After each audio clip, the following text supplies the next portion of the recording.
olehnya ku tentram di padang hijau yang segar, di pinggir air tenang. Jiwaku disegarkannya, dan karena namanya ditunjukkannya jalanku yang lurus dan bakal. Selamat pagi, salam sukacita bagi Bapak Ibu Saudara-saudari yang terkasih dimanapun berada. Kita kembali akan mendengarkan siraman rohani pada hari ini, Selasa 23 April 2024. Marilah kita berdoa.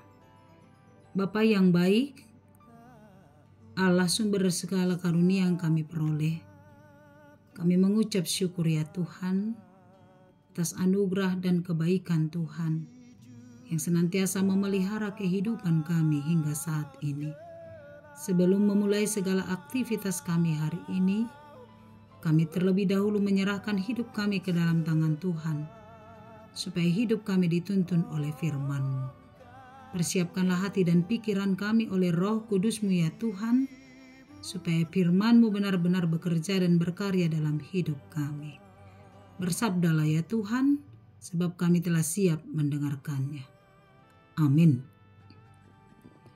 Firman Tuhan bagi kita tertulis dalam 2 Korintus 5 ayat 1. Demikianlah firman-Nya. Karena kami tahu bahwa jika kemah tempat kediaman kita di bumi ini dibongkar, Allah telah menyediakan suatu tempat kediaman di sorga bagi kita.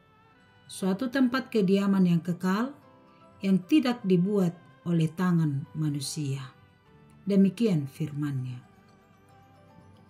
Bapak Ibu Saudara-saudariku yang terkasih, tentu kita semua tahu apa yang disebut dengan kemah atau perkemahan. Kemah adalah sebagai tempat tinggal sementara bagi seseorang, baik saat orang tersebut sedang mengembara atau seseorang mengungsi karena bencana alam, atau juga mungkin karena sedang rekreasi. Kemah itu dibuat dari bahan tenda atau terpal yang ujungnya dibuat hampir menyentuh tanah. Artinya kemah hanyalah tempat tinggal sementara. Tidak mungkin orang bisa tinggal di sebuah kemah untuk selama-lamanya, karena kemah itu terbatas dalam semua prasarananya. Kemah itu mudah dibongkar dan dipindahkan kemana saja sesuai dengan hati yang memilikinya. Rasul Paulus mengambil kemah sebagai gambaran untuk menggambarkan kehidupan manusia di bumi ini. Tubuh kita adalah ibarat sebuah kemah yang sifatnya terbatas dan sementara. Tubuh kita tidak mungkin mengalami kehidupan selama-lamanya. Pada waktunya kita akan mengalami kematian dan meninggalkan apa yang ada di sekitar kita. Artinya kehidupan kita di bumi ini adalah terbatas adanya. Segala apa yang kita miliki, apa yang kita capai, semua sifatnya adalah sementara. Karena itu kita tidak seharusnya hanya berfokus kepada hal-hal lahiriah, baik pemenuhan kebutuhannya maupun memuaskan keinginannya. Sebab pada akhirnya semuanya itu akan berlalu. Pada akhirnya semua akan menghadap pada kematian. Dan segala apa yang kita miliki di dunia ini akan kita tinggalkan. Dan setelah semuanya itu berlalu, bagaimanakah kehidupan orang percaya? Apakah berakhir dalam kematian tersebut? Apakah hidup kita berakhir dalam kesia-siaan? Tentu tidak, Bapak Ibu Saudara-saudariku. Paulus dengan jelas mengatakan, sekalipun kemah di bumi ini dibongkar, maka Allah telah menyediakan suatu tempat kediaman di sorga bagi kita. Suatu tempat kediaman yang kekal, yang tidak dibuat oleh tangan manusia. Kemah yang baru itu sangat berbanding terbalik dengan kemah yang lama. Yang lama sifatnya terbatas, sementara yang baru itu sifatnya kekal selama-lamanya. Yang lama itu buatan tangan manusia, yang bisa dibongkar kapan saja, tetapi yang baru bukanlah buatan tangan manusia, tetapi dibentuk oleh tangan Allah sendiri. Itulah tujuan pengharapan kita sebagai orang Kristen. Sebab kita semua pasti sudah tahu bahwa dunia ini dan segala kemegahannya adalah sementara untuk kita.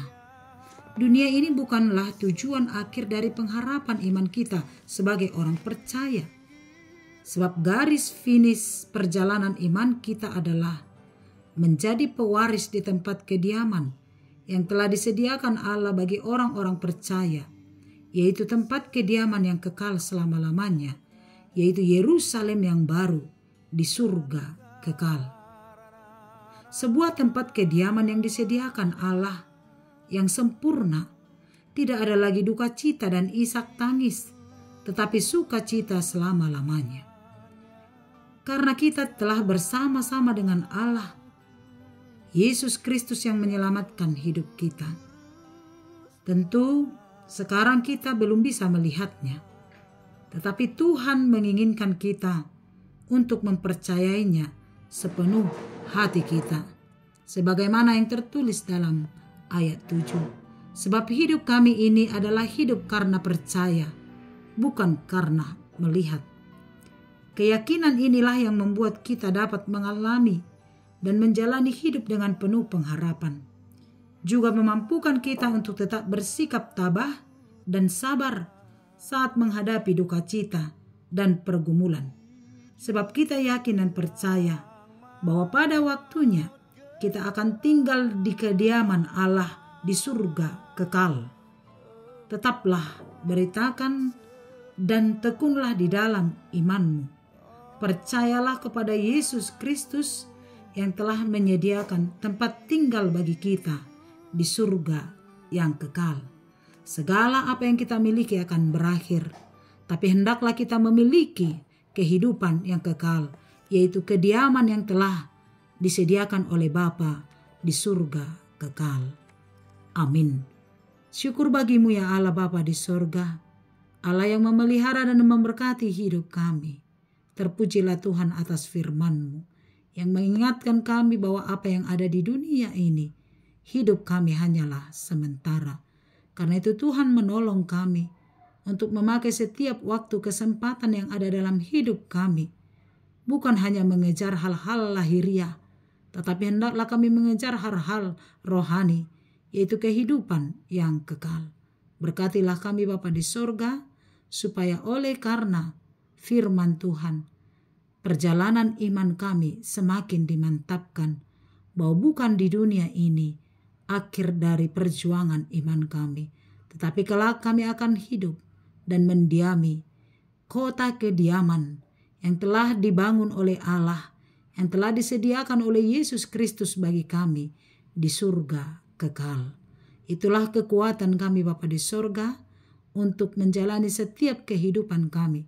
Meskipun menghadapi tantangan dan pergumulan, tapi kami yakin dan percaya kelak kami akan mendapatkan sukacita yang kekal yang daripadamu. Biar Tuhan memberkati kami dalam setiap perjalanan hidup kami. Kepada-Mu lah kami berserah sepanjang hari ini. Tuhan tolong kami melakukan setiap aktivitas kami, sehingga kehidupan kami senantiasa berkenan bagi-Mu. Berkati anak-anak kami yang dalam sekolah, Tuhan Engkau peliharakan, Tuhan Engkau berkati, memberikan roh hikmat dan kebijaksanaan. Anak-anak kami yang dalam proses pertumbuhan, biar Tuhan memelihara dan menjaga tumbuh kembangnya, supaya mereka bertumbuh di dalam Tuhan, jauh dari sakit, penyakit, dan mara bahaya. Berkati anak-anak kami yang akan mencari pekerjaannya.